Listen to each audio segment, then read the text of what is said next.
Qualche settimana fa la Casatella Trevigiana ha festeggiato i 13 anni del riconoscimento DOP, la denominazione di origini protette. Noi vi abbiamo fatto vedere la grande festa alla Loggia dei Cavalieri a Treviso.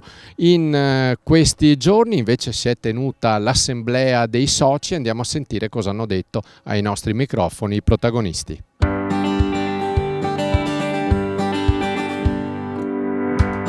Diciamo che la nata come Casatella è stata soddisfacente per le motivazioni che, nonostante tutte le difficoltà che c'è stato sull'Oreca e la chiusura pizzerie, bar, ristoranti e quant'altro, che hanno sofferto più prodotti come la mozzarella e naturalmente bocconcino, mozzarella per pizza, ma tantissimi altri prodotti. La Casatella è un prodotto sicuramente per le famiglie e naturalmente la gente nei nostri spazi, ma anche nella grande distribuzione, si è riversata in una maniera veramente che a volte abbiamo avuto anche delle difficoltà a poter esaudire le richieste che c'erano. E allora su questo le famiglie hanno sicuramente premiato questo prodotto, perché si distingue dallo stracchino e da altri prodotti freschi, perché ha un suo disciplinare, e quando parliamo di disciplinare vuol dire che noi che lo produciamo dobbiamo stare a delle regole ben precise, e su questo il consumatore è molto attento e ci ha premiato. Sono stati 13 anni molto interessanti, perché è un piccolo prodotto, come abbiamo tante altre piccole DOP del territorio, però è un piccolo prodotto che pian piano è sempre cresciuto, e abbiamo visto i nostri caseifici della nostra provincia di Treviso continuare a produrre e trasformare questo prodotto, perché hanno visto un'opportunità. Quando si ha una DOP, abbiamo la grande distribuzione, si entra più facilmente su questo, e poi è un prodotto che si distingue proprio per la freschezza, la gentilezza di questo prodotto, un prodotto più light. Questa è la sua caratteristica, prodotto acidulo, prodotto meno grasso.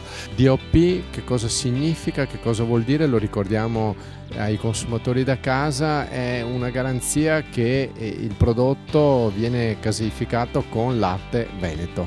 Ha un disciplinare, e dal disciplinare non si può sgarare, ma non è che lo dica così per dire, perché abbiamo il controllo della repressione frodi. Ci vengono i carabinieri a controllare quello che facciamo e se lo facciamo nella maniera giusta, perché le vacche devono essere in provincia di Treviso, gli allevatori della provincia di Treviso, i trasformatori della provincia di Treviso, e naturalmente il foraggio, il 60-70% dei foraggi della provincia di Treviso. Io credo che questo dia una garanzia totale al consumatore. È un prodotto di garanzia della provincia di Treviso, come altri prodotti della provincia di Treviso che abbiamo, da radicchio, e poi il prosecco è più vasto, però sostanzialmente nasce qui. La Casatella Trevigiana naturalmente l'anno scorso non ha potuto fare le manifestazioni che avrebbe dovuto, per tutti i problemi che tutti conosciamo, insomma.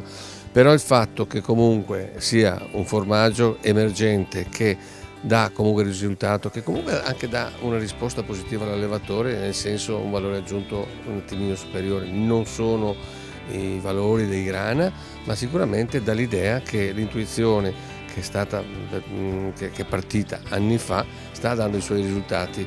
Il momento cattivo speriamo sia passato, e speriamo che in futuro abbiamo soddisfazioni ancora migliori. Quest'anno si torna nelle piazze, dovrebbero tornare le manifestazioni, e voi siete stati nelle piazze principali, oltre alla grande festa che si fa sempre sul Grappa, e la Casatella Trevigiana è sempre un bel biglietto da visita anche con i turisti stranieri.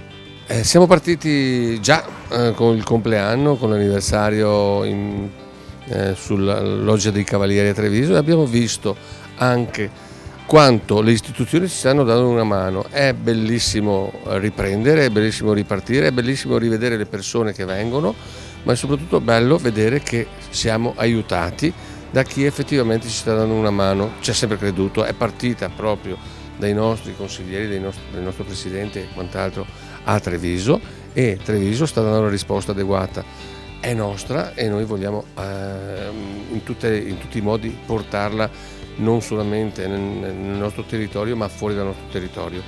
Ti assicuro che quando siamo col turista che l'assaggia, la riassaggia e poi ti chiede anche dove la può trovare. Questa è una bellissima cosa, perché effettivamente vuol dire che al palato, ti dà subito l'idea del prodotto fresco, del prodotto che vogliono ricercare.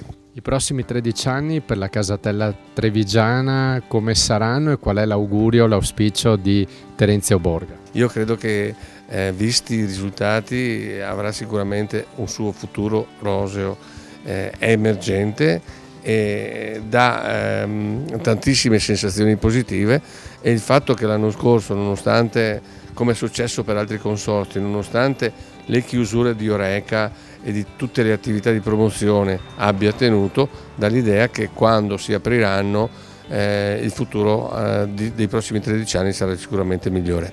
La casatella trevigiana è un vanto per la provincia di Treviso, ma anche per la regione Veneto, come tale va promozionata e difesa. Va promozionata, va difesa, va valorizzata in tutti i momenti dove il turismo viene a contatto con la nostra realtà. Abbiamo il sito dell'UNESCO, abbiamo le Olimpiadi. Credo che queste siano occasioni eccezionali e straordinarie per poter valorizzare questo prodotto che è nato dalla passione e dalla grande professionalità dei nostri agricoltori e dei nostri produttori. L'intervento della regione come può essere a fianco dei produttori? La regione con tutti i fondi disponibili dei piani di sviluppo rurale e delle promozioni è la regione d'Italia che ha lo stato di avanzamento più grande d'Italia. È il doppio della media italiana. Riusciamo a mettere a disposizione i fondi dei territori con grande celerità e con grande capacità da parte delle aziende di poterli usare. Come vede il futuro Nazareno Gerolimetto per il comparto agroalimentare veneto? Abbiamo una grande forza l'agroalimentare, purtroppo abbiamo delle grandi minacce, l'Europa e il mondo intero ci vuole mettere nell'anonimato. Noi dobbiamo essere forti e convinti e decisi che abbiamo una grande forza il nostro agroalimentare. Tra l'altro la dieta mediterranea è la dieta riconosciuta come patrimonio dell'UNESCO, è quella che mette il nostro paese ai primi posti come longevità. Credo che abbia contribuito anche questa, quindi dobbiamo avere la consapevolezza di avere fra le mani un grande tesoro, dobbiamo solo valorizzarlo.